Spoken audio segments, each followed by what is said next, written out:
Hello everyone, this is Tech Dojo and welcome to our video. Gagawa tayo ng user account sa server para makaka-access si client. Okay? So, paano natin gagawin yon? So, ito yung configuration number 5. Minimize lang natin. Okay, sa server manager, click po natin tools. Tapos, hanapin po natin yung Active Directory, Users, and Computers. Okay, so lalabas po dito si Active Directory, Users, and Computers. So, kay networking.local, right-click lang po natin siya. Click lang po natin New.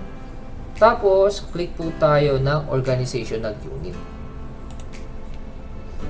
So, ano po pangalan ng organizational unit na yun? So, type lang po natin para sa mga estudyante.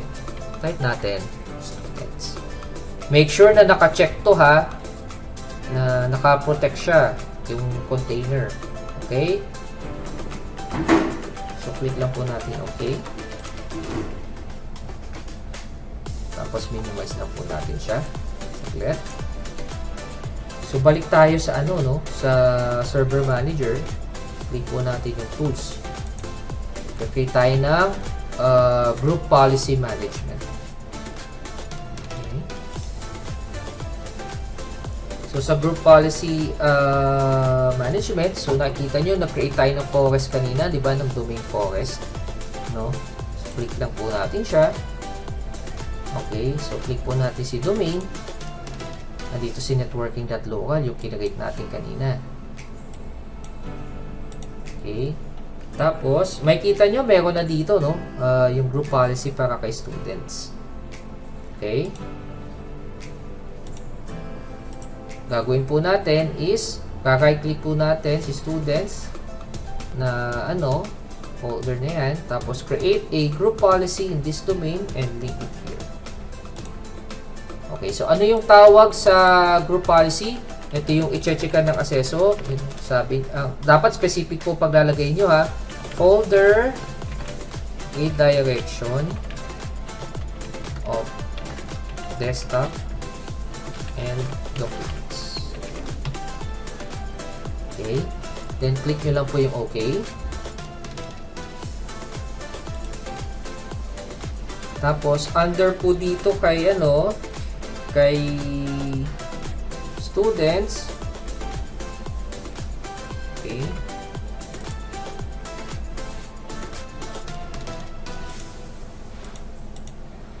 Click muna natin. So, pag kinig po natin si folder redirection, may lalabas po na message, Group Policy Management Console. Papasok po tayo sa loob. So, click lang po natin itong close. Okay, yan. Nasa loob na po tayo. So, ano naman po yung susunod po natin gagawin? Okay. So, gagawin po natin, right-click po natin siya, tapos, i-click po natin yung edit. Okay. So, sa edit naman po, gagawa tayo ng configuration. So, under po ni user configuration, sometimes nakaganyan yan. Yan. So, kung nakaganyan siya, okay, so hanapin nyo lang po yung user configuration.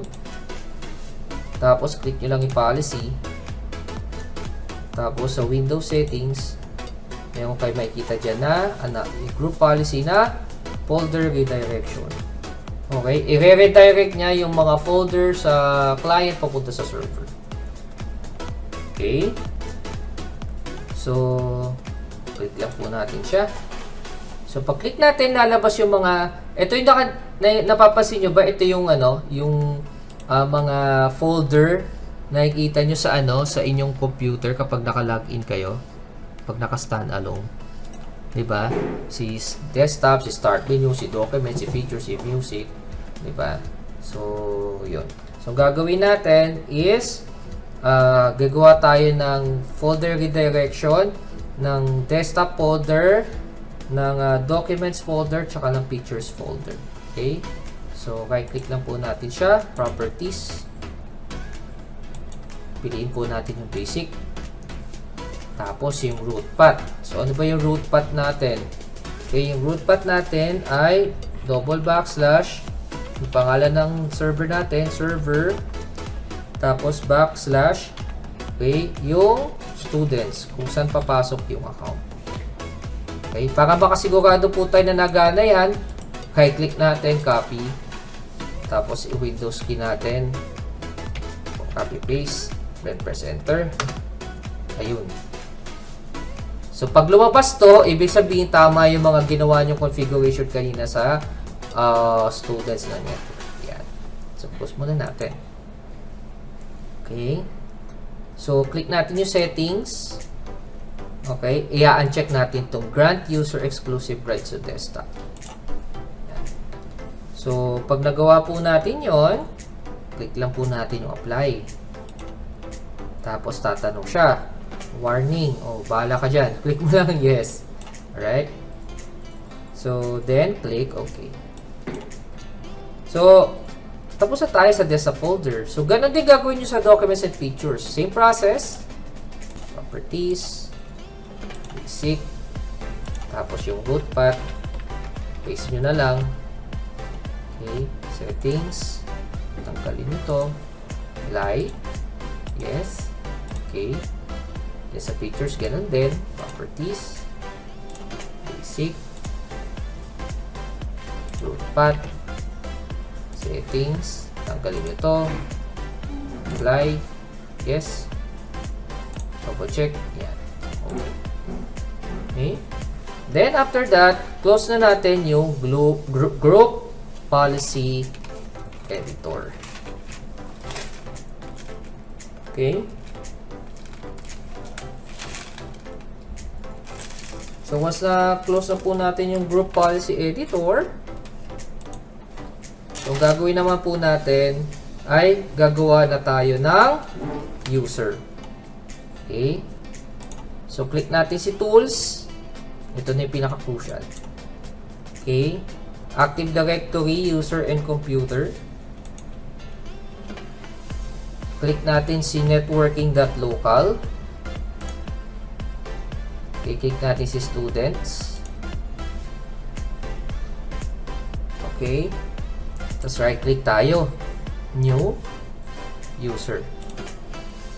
Okay, sa user na to, maglalagay na tayo ng mga pangalan or ng credentials.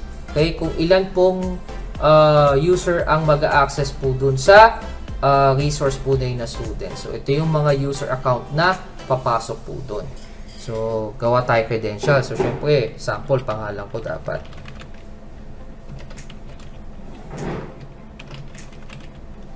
Tapos, yung logon name, para madali, sa testing, gawin nyo na lang yung first letter ng pangalan. Syempre, initial, tapos yung first letter ng apelyido.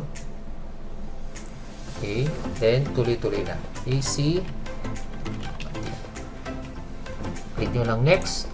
Tapos, tatanungin kayo ng password. Okay, kung may password po yan. Okay, so uncheck po natin siya. Tapos, dapat password never expires. So, create lang po tayo ng password.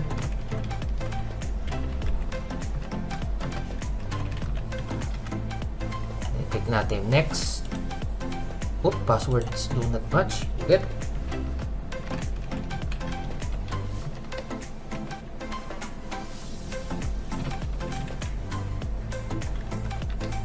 Okay.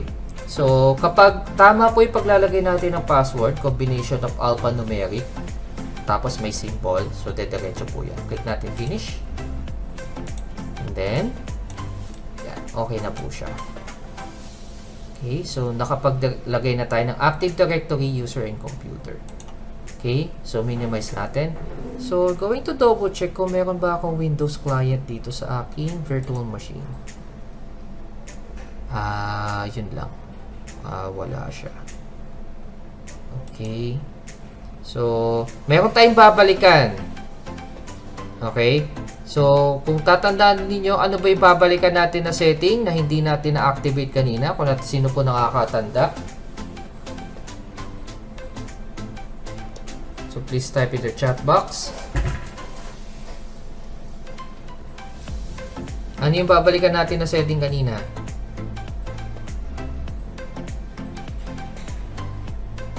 Yung sa... Sige, sirit na sila. Okay, dito tayo sa DHCP. Okay. Mapapansin ninyo,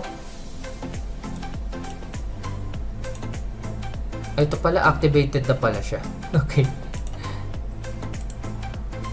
Ay, di pa. Ayan. So, hindi pa naka-activate yung ating DHCP scope. So, i-activate po natin siya. So, punta tayong DH Tools, Server Manager Tools, DHCP. Okay, then create po tayo ng scope. Right? Sa scope, right-click po natin yung address po, yung scope na 10.0.0. Tapos, click po natin yung activate. So, once na-click natin yung activate, okay, click natin address pool. Makikita nyo po, naka-check po siya. Naghihintay lang po siya ng, ito po, description. Address range for distribution. Ibig sabihin, naghihintay lang tayo ng client na kukonekta kay server para mabigyan natin ng IP address. Okay? Sige. So, at this moment, dito po muna natatapos ang configuration natin ng Windows Server 2012 R2.